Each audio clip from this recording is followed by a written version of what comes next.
Welcome to this webinar, FME for Local Government, from One Spatial. My name's David Eagle.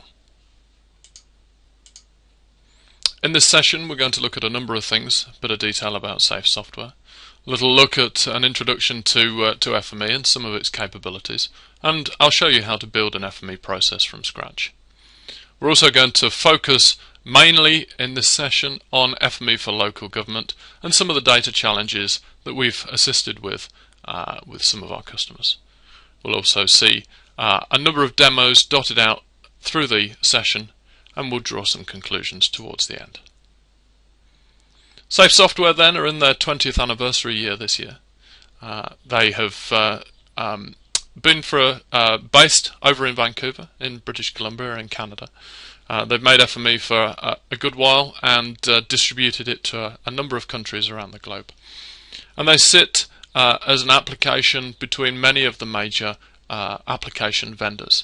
So whether you're interested in Google Maps Engine or SQL Server Spatial or anything in between, FME is probably going to be useful to you. One Spatial have been a reseller for a number of years, and we have certified professionals and trainers around the globe. We offer a number of different services, facilitated product evaluation to help you get up to speed with the product as quickly as possible. We'll help you out building your workflows and getting your projects ready and up and running through FME consultancy. We'll give you training, both introductory, advanced and bespoke, to allow you to do some of the work yourself using FME and continue with your professional development. And once you're going, we'll provide you with technical support to make sure that you get all the benefits of the product. If you're interested in any of that, please drop us a note at fme@onespatial.com. What does FME do? Well, it has lots of capabilities. If you can work with GIS or CAD data, it's one of the main capabilities of FME, and what it's done for a long time is to allow you to move data between the CAD and GIS environments. 80% of people who buy FME buy it for that reason. But there's lots of other capabilities as well. So if you've got an Esri shapefile and you want to process that and write it into an AutoCAD drawing file for some of your CAD colleagues, then that's possible.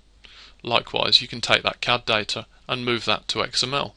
Your XML data you might want to load into a spatial database or anything in between. FME has a huge format reach, but also lots of capabilities around transforming and restructuring your data so that it's fit for purpose in your target environment. If you go to safe.com/formats, you'll see that FME has over 325 different formats that it supports and has capability for.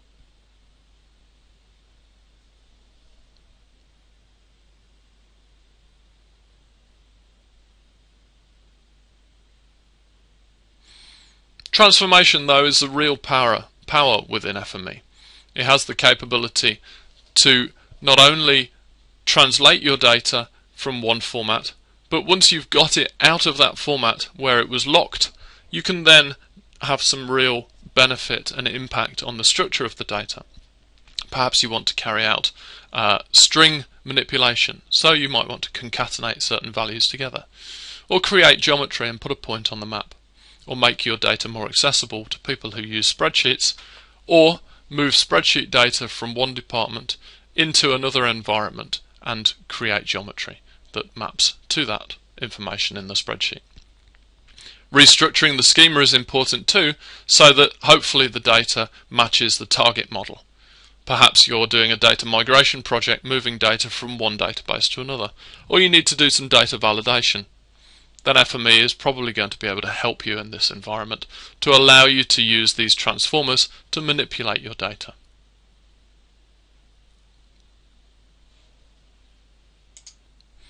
FME can process Excel spreadsheet data, though, just as effectively as it can an Esri shapefile. You might want to manipulate cells and records, or map features and coordinates, and FME can do both. So it doesn't matter whether you're a map geek or a spreadsheet geek. You can use FME to manipulate both sets of data and integrate them together as well if that's required.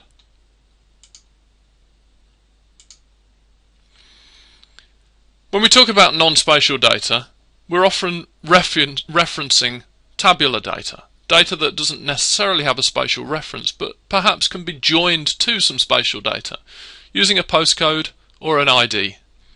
A lot of data these days that we find ourselves working with is back office system data, patient record information, tax and business rate information, records about troubled families.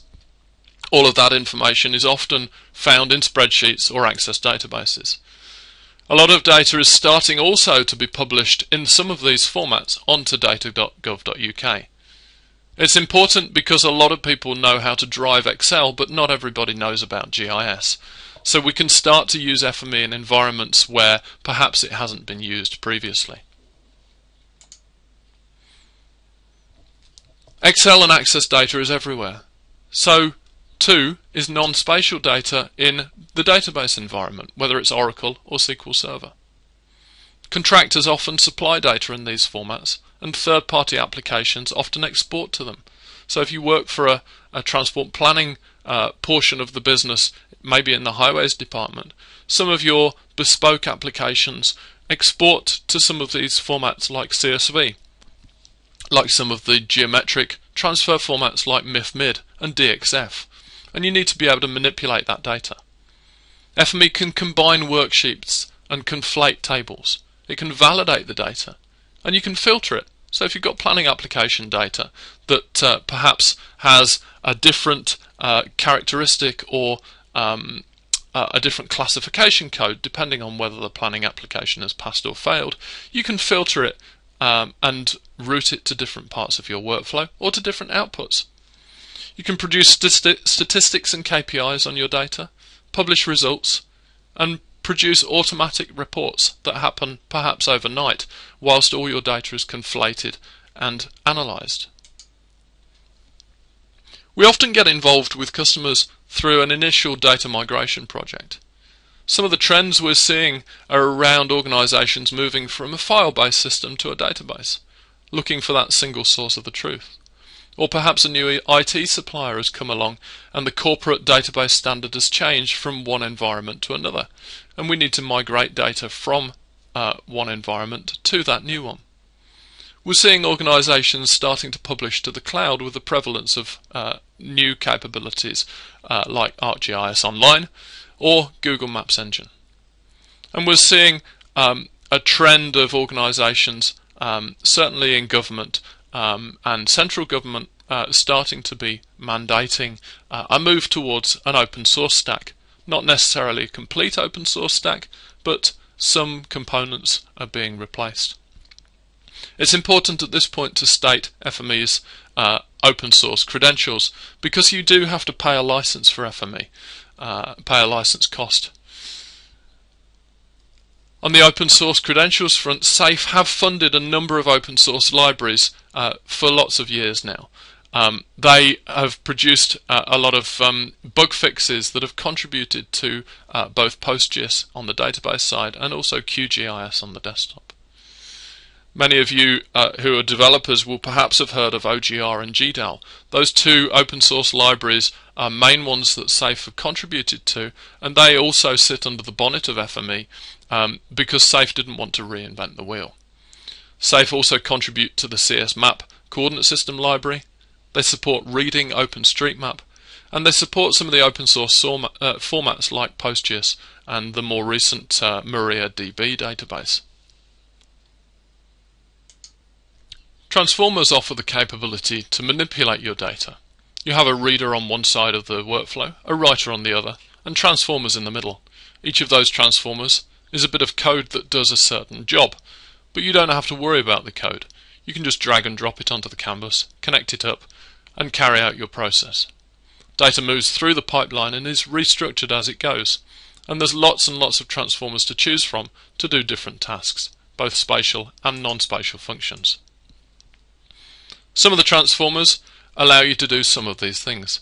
So for example, you can carry out change detection based on the differences between an old dataset and a new one. You can build polygons, and you can clip out data based on your area of interest or your authority boundary. You can also use the point connector to do things like take GPS information, perhaps from your waste collection trucks, pull that down into from the format that it's supplied in, perhaps GPX, or in text or CSV, and then run it through your workflow to create points on a map based on the route that the waste collection truck takes. Join the dots together, and then you can see where the vehicles are stopping the most and find out the duration of the stop, and also check if those routes are as efficient as they could be. Some of the non-spatial transformers that exist allow you to do things that you might be familiar with in Excel, like string concatenation, to put different fields together. Substring extraction is essentially the left, right and mid function from Excel bundled up into the substring extractor as one capability. You might want to filter your data. You might want to carry out specific tests on your data. All of those things are possible. All of these things are possible in some other environments as well. But FME draws all those capabilities together into one interface and allows you to have complete control of your data. Here's an example of generalization, thinning the boundary data out. Here's an example of string concatenation, taking a number of fields and gluing them together to create one long address string. You can also do value mapping lookup. You can look to a lookup table, define a lookup table in your transformer, the attribute value mapper, and allow you to take information from one field that is a feature code and join that to a descriptive term.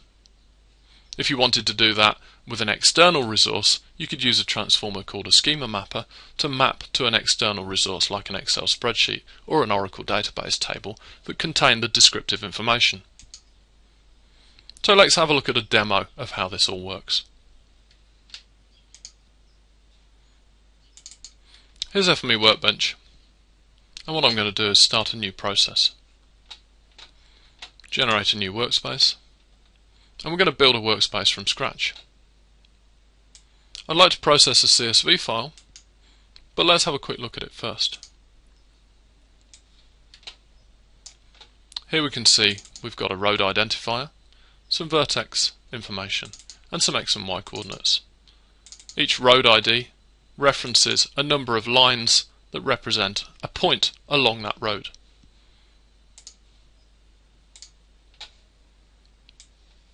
Let's drag that CSV into the workflow. Define how it's going to be read. And let's create the geometry immediately in this workflow. We want to write the data out to shape.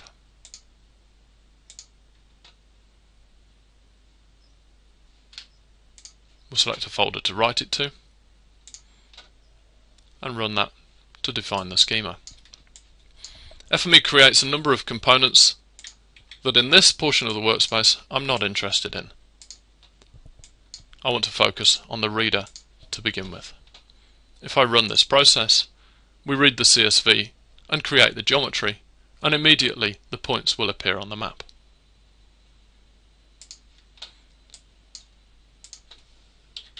We need to define this data in a coordinate system space where it's based. This sample data is based in Texas, and now we've tagged every feature with that Texan coordinate system. The data will be displayed in the right place, and we'll be displaying it over a backdrop of OpenStreetMap data because that option is defined as a possible backdrop map from MapQuest in this instance. Now we've got that data processed into points, we want to join the dots. There's a transformer called the point connector that allows us to do that. But I want to break the line every time we see a new road ID. I also know that there are a number of attributes that are no longer of any use to me. The only one I want to keep is the road ID. All the others can now be thrown away. If I run this process now, instead we've got lines on our map instead of the points. Now we want to manage the attributes that we've got. we've got a road ID, and we need to find some more information out about this particular dataset, and we can go and get that from an external database. The joiner transformer allows us to do that. The external access database can be dragged and dropped into here. We can pick the table and join based on an ID from our data to an ID that sits in the database table. And we'll bring back all fields from the database table where the relationship is a one-to-one match. And now hopefully we've got some attributes we can bring back. We also need to manage the schema. We're writing to shape. Some of these attribute names are too long. Primary direction, road category. We need to manage a field length that is only up to 10 characters. And now we need to go and get the appropriate schema to join to. So the schema that we want is that's in the Access database. But we don't have that imported just yet, so let's go and get it. Go to the Writer drop-down menu and import a feature type. We can do that from our Access database.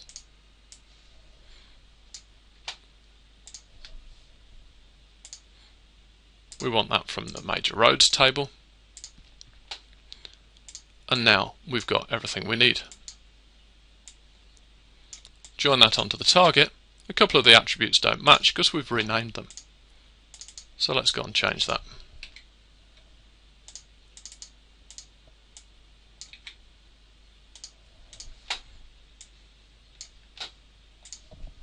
And now we can throw away the bits of the process that we don't need. If we run it now, we can see that we can generate a shapefile.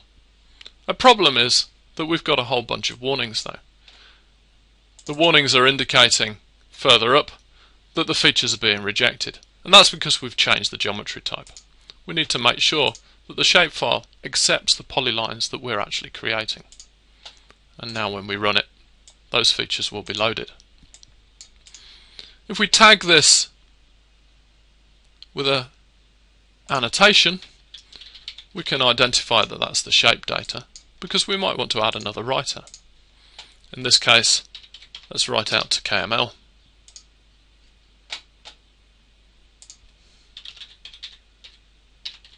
Let's write it into a compressed file. And let's duplicate the schema.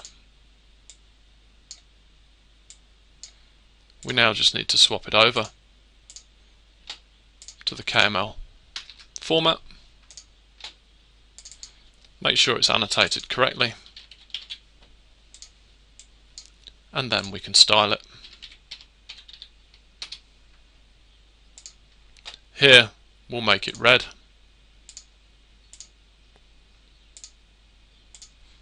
And thick. And now if we run the process, have a look in the output folder and double click on the KML, we can show the results in Google Earth.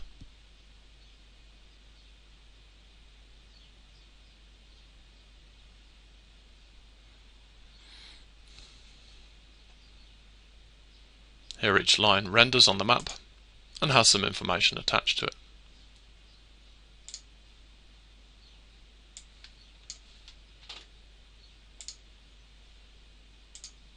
So hopefully that was a quick whistle-stop tour of some of the capabilities of how to build an FME workspace from scratch. So let's now focus on some of the applications of FME to local government.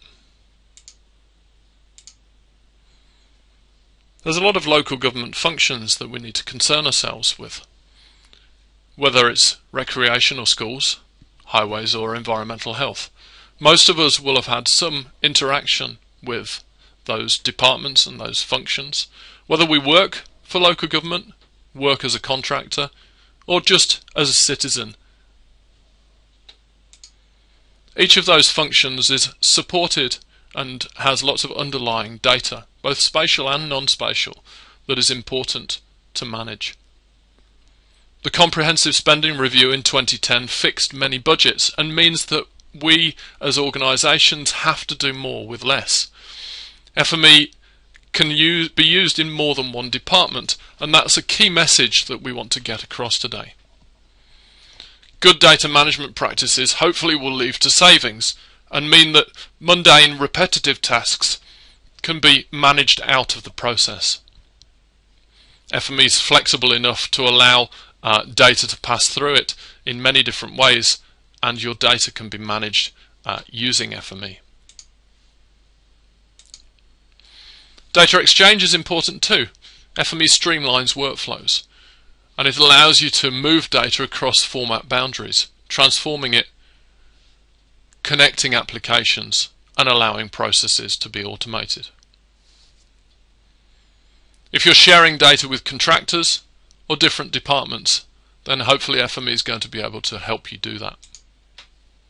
Let's focus on some individual examples. FME can manipulate and manage database interactions at very granular detailed levels, whether it's at the database level, the table level, or the individual feature level.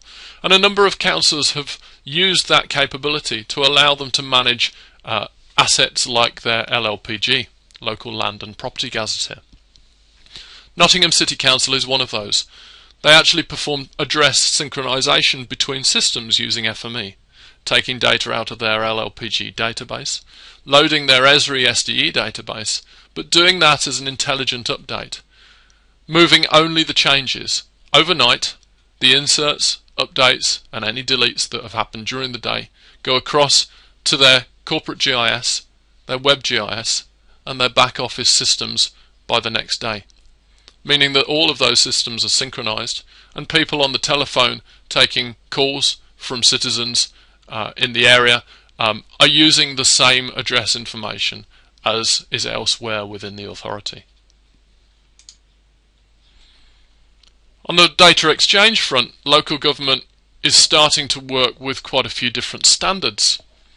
TransExchange is one of those standards, an XML standard that follows the GovTalk guidelines. The Department for Transport is advocating that as a standard for transferring and manipulating public transport information. And Staffordshire County Council have made use of that, taking that TransExchange data, using that, loading that into FME, manipulating it, and creating their bus routes and bus stops, and allowing them to manage some of the bus stop assets. The flags, the different shelter types, allowing them to manage and maintain those different assets in their area. Let's have a look at some of that detail. Here's an example of some TransExchange data, and you can see in here there are some stop points. This one's for the University of Wolverhampton. Importantly, there's an Easting and Northing in here. And there's lots of other elements and tags in this nested structure, and this is a very large file with a lot of content and a lot of bus stops and routes stored inside it. If we close that for the time being, let's go and have a look at the workspace that we can use to process it. Here's the process. You can see there's an XML reader and a shape writer. If I zoom in a little bit, you can see all the different feature types that are registered with this workspace. And that's because when we set the reader up, we defined a bunch of elements to match. In this case, we're interested in the stop points and the route sections, but we've also defined a few others in here. Those are then pulled out as individual feature types in the workflow, pulled out from the XML. They have a number of different lists tucked away underneath them. So we need to explode those into individual features. Then we can create points on the map using the place, location, easting and northing. We can keep only what we need, rename some of the data from this complicated nested attribute structure that we've got into sensible attribute names. And then if we go and have a look at the Travel Line website, you can see in here there's different types of code that will determine what type of stop that we've got. A BCE is a bus or coach station entrance.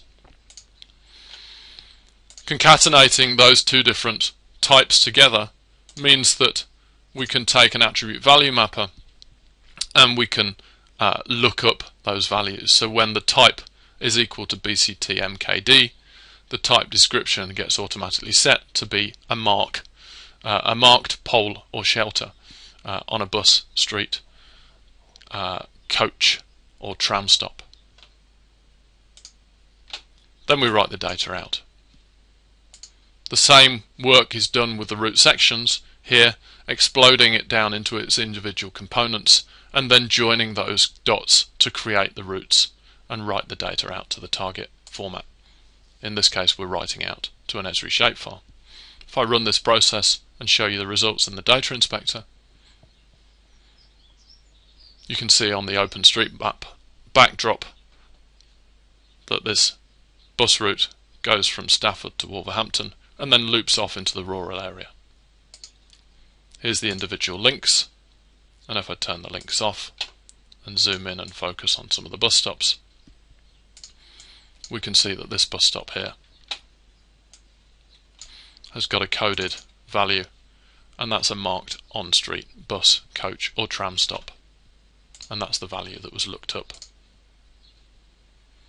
So an example of how we can process trans-exchange data using FME. When it comes to asset management, design departments typically use AutoCAD products or MicroStation products to design street layout. We did some work for the Wirral Council through a support case a little while ago where they had a whole load of AutoCAD drawing files that contained street lighting information and traffic regulation orders. Both of those assets were around and stored on different layers within all of those AutoCAD DWG files, which numbered several hundred. The problem we had to deal with was to locate all of the streetlights from those data layers and those many data layers and conflate them all together onto an individual seamless layer so that that data could appear in the web map. Luckily, all of the data had been used and defined, the streetlights at least, using blocks. AutoCAD blocks meant that AutoCAD blocks have their own individual properties, one of which is the AutoCAD block name.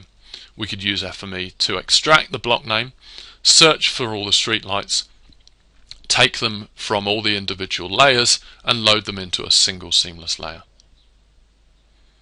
We also moved some of the assets to the appropriate place on the British National Grid because a lot of the data in AutoCAD had been drawn at 00. Conveniently though, each file had been named using Ordnance Survey grid referencing, which meant we could extract the file name and apply an offset to the data based on the coordinates in the file name to position it correctly. We did some similar work with Barnsley Council to move some of their assets using FME instead of map basic code to decrease their reliance on that application coding environment.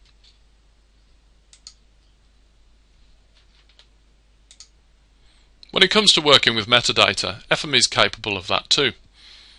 Both file and database metadata extraction is possible, and London Borough of Hackney have proved that by manipulating their Oracle data, extracting metadata from that using FME to the UK Gemini specification, and then loading another Oracle table with that information about their information. FME also allows them to manage their file servers and to trawl for information on the network, and a number of customers have done that using a technique I'll show you in a moment.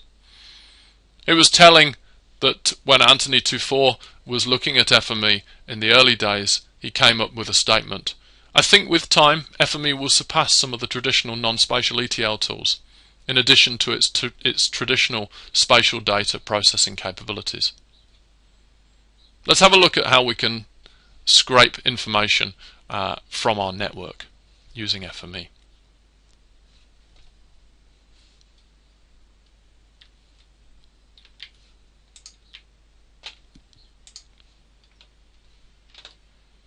So I'm going to open up a pre-configured workspace this time.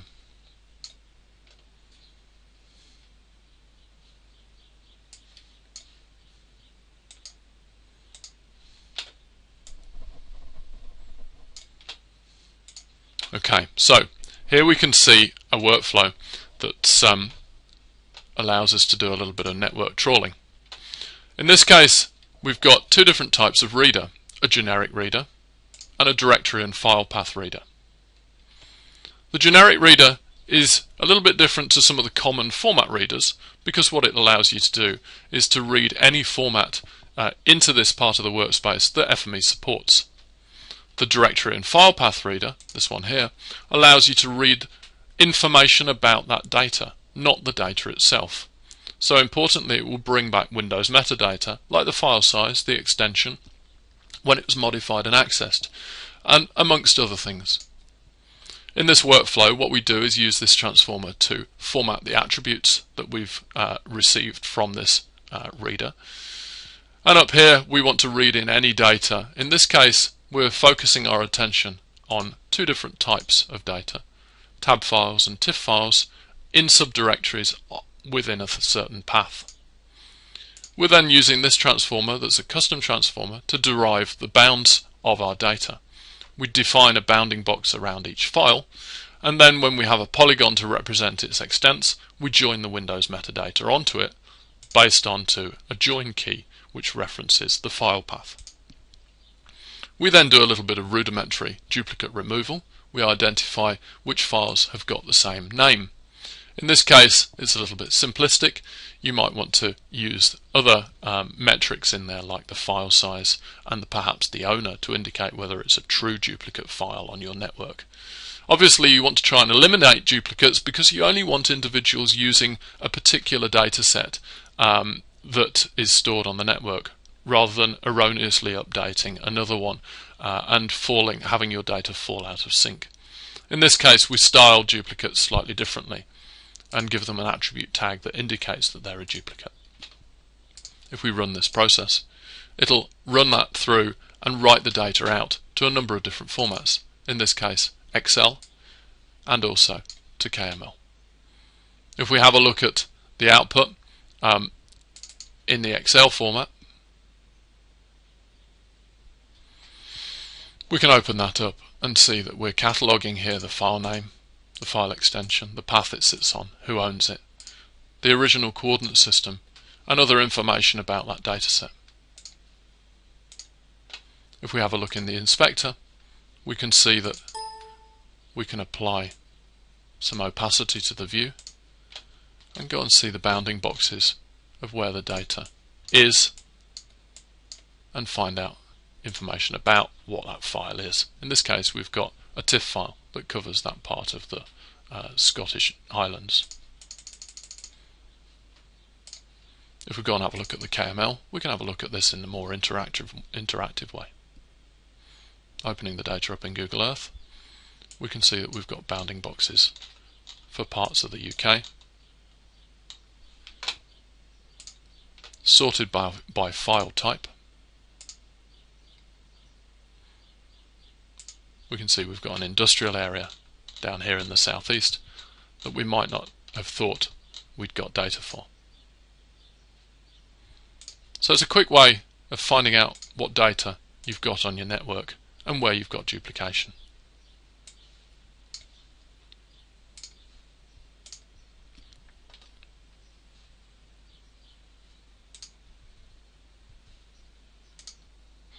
FME has been used in the past for all sorts of data migration. We migrated our CRM to Salesforce.com with FME, and the London Borough of Hackney has filtered some of their employee HR data with FME as well, while Safe Software themselves have moved payroll and HR data between systems using FME over the years.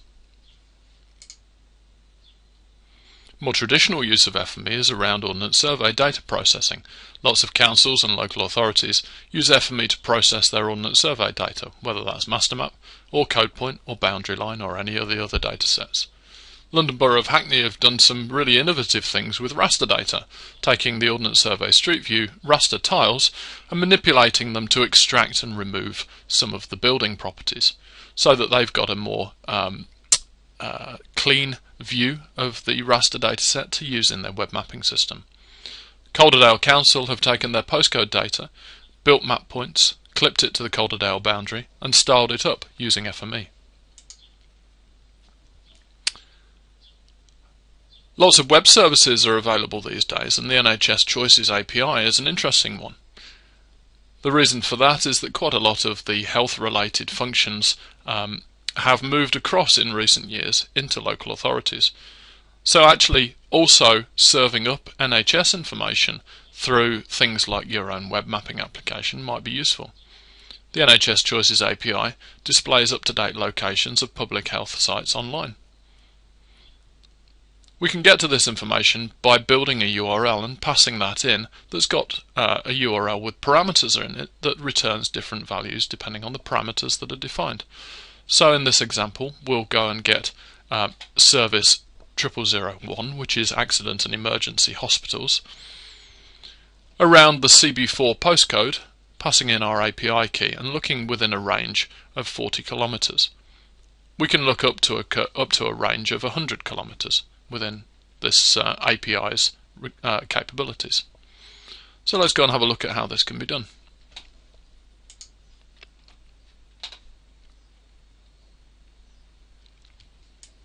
If I open up a pre-configured workspace, you can see it's designed to be run as prompt and run, searching within 50 kilometers and returning, in this case, around the postcode in Bristol BS1. What actually happens is that some of those values, like the postcode parameter and range, are inserted into a URL. The URL is built and passed to the feature reader, which then reads the XML data back from that location. Because the key thing is that the representation we're going to get is in XML structure. We retain some of the attribution, split and reformat the URL, and we'll get out similar information to that which you see here. Here these attributes can get extracted by FME, and importantly we can get the X and Y, the longitude and latitude information. The representation that we're interested in is XML. Here's the same data represented that way.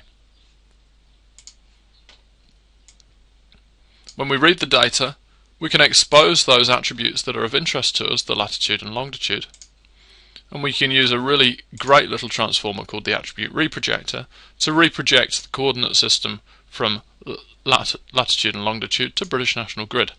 This is a great transformer that saves you a lot of effort using awkward Excel spreadsheets that perhaps you've downloaded from the internet, which includes a macro. And in this case, all you need to do is pass in the source coordinate system and the two X and Y columns, and out will come the appropriate information. In this case, a British National Grid X and Y coordinate. We're using the coordinate system setter to define our British National Grid coordinate system, or EPSG code 27700, if that's how you prefer to refer to it. When we write it out, what we end up with is some KML in this instance, but it could be any other format that you're interested in. Just for demo purposes, we're writing out to KML here. And here we can find out the detail of the Royal United Hospital, a little bit of further information that's available from the NHS Choices site about the opening times and some reviews. And we can also see other attributes that were in our workflow, and we can insert a picture.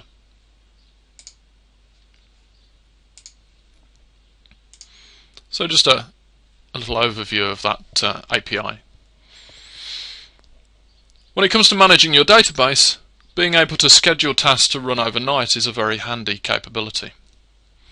What you can see that this local authority did was take data from a highway partner who had an Esri SDE database, and they wanted to populate their SQL Server spatial environment overnight.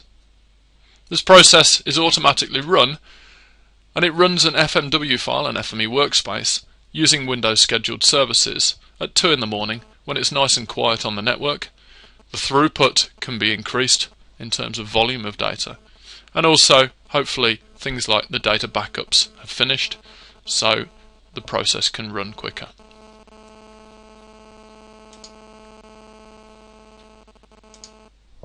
Let's focus our attention on another web service, this time a SOAP service available from Elgin.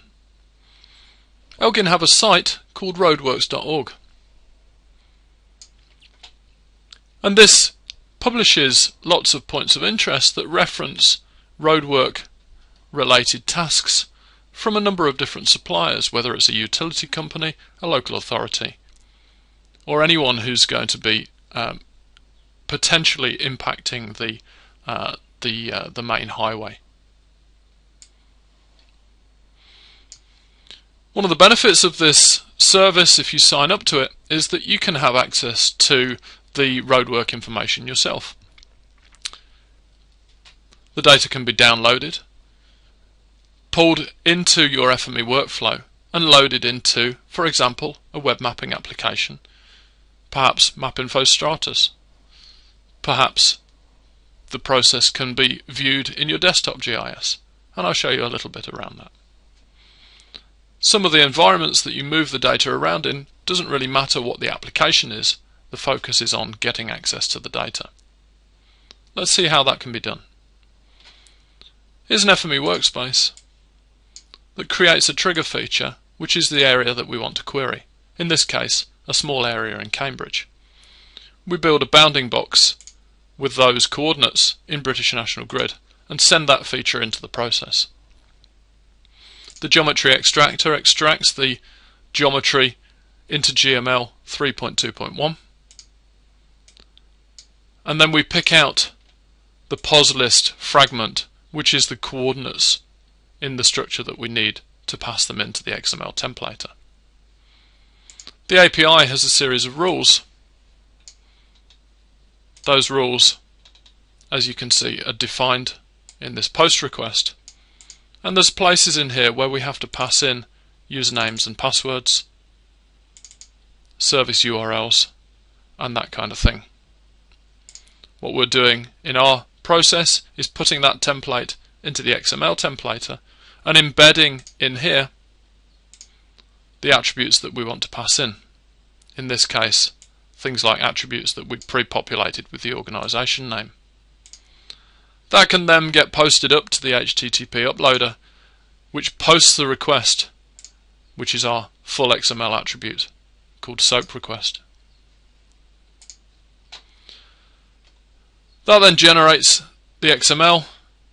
We can then split it based on the road events themselves, tidy up some of the attribution, create a point on the map, and in this case, if we run the process, we can get to see all the different works on the roads in and around that part of Cambridge. Here you can see there's work being done by Fulcrum Pipelines, the National Grid, a number of different utility suppliers, as well as the Cambridge Council and Water Company. If we turn on some of the events from Cambridge County Council, you can see that there's reference here to building a new property. There's a road closure near the Green Dragon footbridge. That information is now accessible.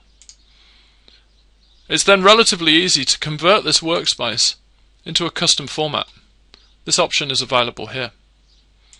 Once you have a custom format, essentially what that means is that any application that can be extended by FME, like MapInfo Professional, like Esri's ArcGIS, means that you could potentially run a query in that application, and behind the scenes this workspace is run, and it would return the points in terms of road closures or roadworks in that particular area. So for example, you could open up a CSV or open up a boundary file in that application, and the query would be run behind the scenes.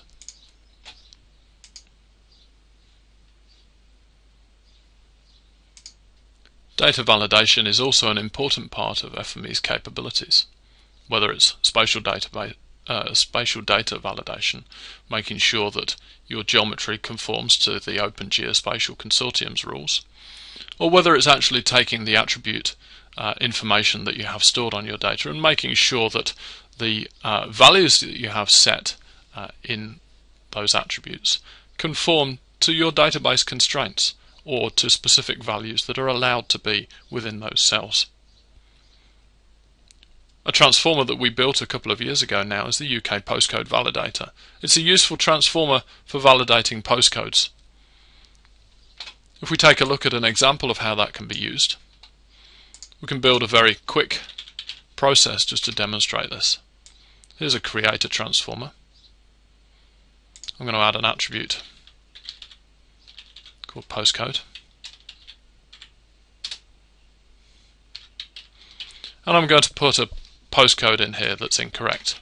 In this case, the O should actually be a 0, but this is a very common keying error with a postcode. The UK postcode validator is available from the FME store, and you can download it to use yourself. In this case, if I try and validate this postcode, we can see that it fails the test. And the transformer tells us a little bit about the problem here, in that fact that it's encountered an issue with the final part of the postcode string, or the inward part. If we go and adapt that postcode and correct it, but actually put spaces in all the wrong places,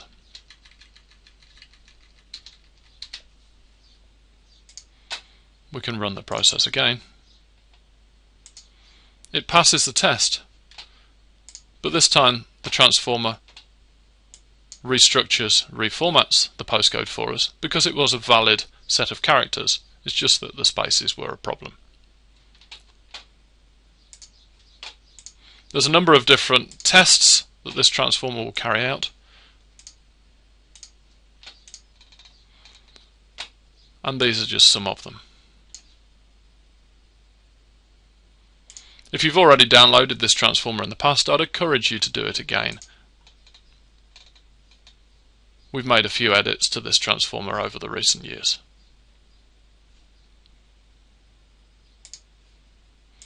There's nothing stopping you from removing that creator and adding in your own data, be it an Excel spreadsheet, a database connection, or any other input, to validate postcodes in your data rather than just using it like I've just done there with a sample. When it comes to data publication, a number of local authorities are starting to open up their data. Open Data Nottingham and also Warwickshire are starting to publish some of their data to open data sites. Data.gov.uk is also a site where a lot of this data is starting to be aggregated. So if you've got some open data and you want to start publishing it, FME is a good way of doing that. You can see that lots of the file formats that are very common, like CSV, Excel, shapefiles, KML, are all available and sitting on that site. And one of the interesting things about FME is that it can actually get hold of that data directly via the URL. Even if the data is compressed in a zip file, you can still connect to the URL with the file at the end of the URL. Add that as your reader's connection type and your input parameters. Click Run. The data will be downloaded automatically, unpacked from the zip file, read, manipulated, and written to your output, wherever that is. One of the innovative things that the guys at Nottingham City Council are looking at doing is publishing open data and tweeting using the tweeter transformer to a specific account to indicate that they've published some new open data, or perhaps they've updated a data set. The benefit here is that your automatic processes can be running every week or every month, pulling data directly from data.gov and reading that and updating your local copy. Your local copy is perhaps being published in your local web mapping application.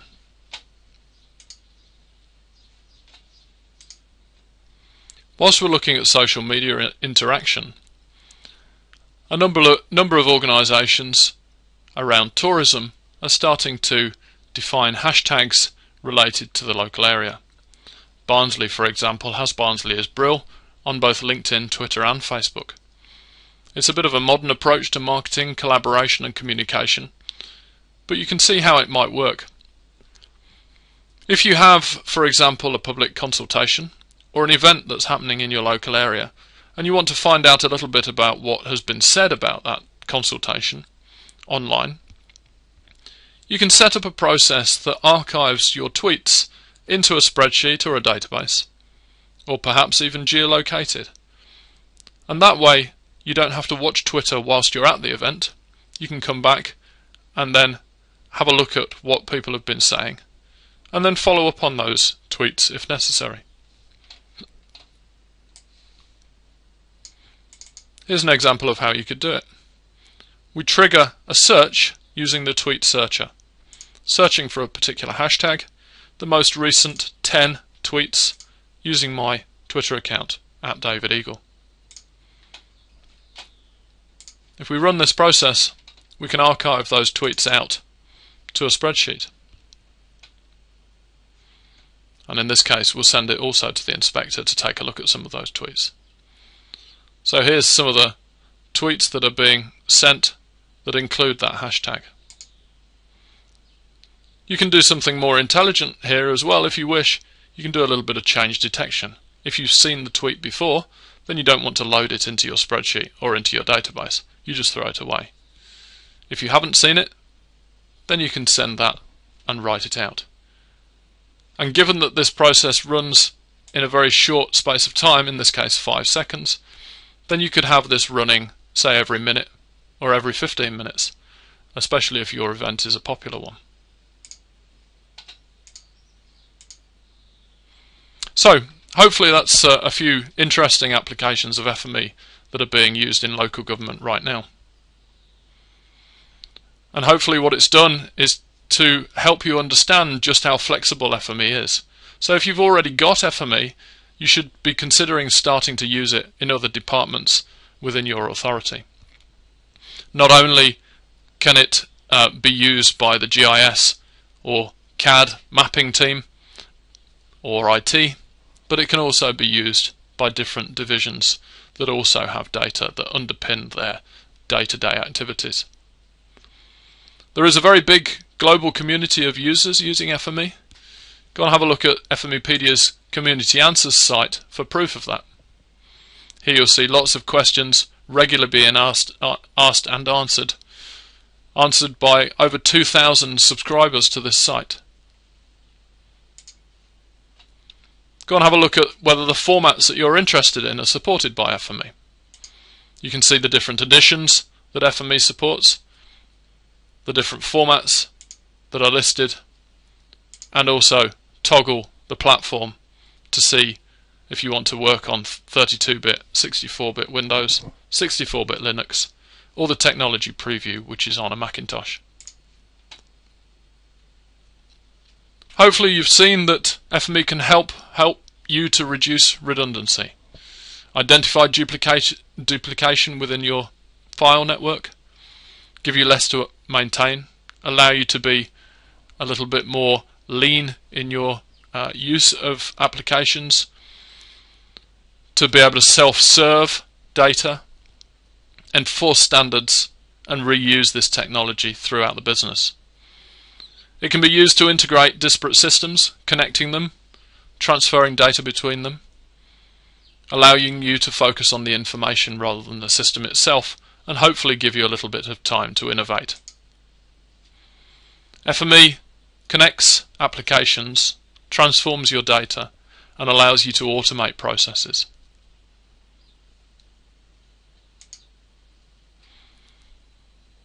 At the end of this webinar, I'd like to draw your attention to a few resources. Safe Software's website is safe.com. If you go to onespatial.com/FME, you'll see a little bit of detail from us. If you go to youtube.com/OneSpatial group, you'll see some of the previous webinars that we've done in this series. And FMEpedia has lots of different places to go to find out more information. And of course you can follow us at Twitter as well. For now, I'd like to thank you for attending this session. If you go to onespatial.com/events, you can go and see some of the other webinars that we've got coming up in the next few months. If you want to email us about anything you've seen in this session, please do at fme@onespatial.com. But for now, thank you very much for attending this session.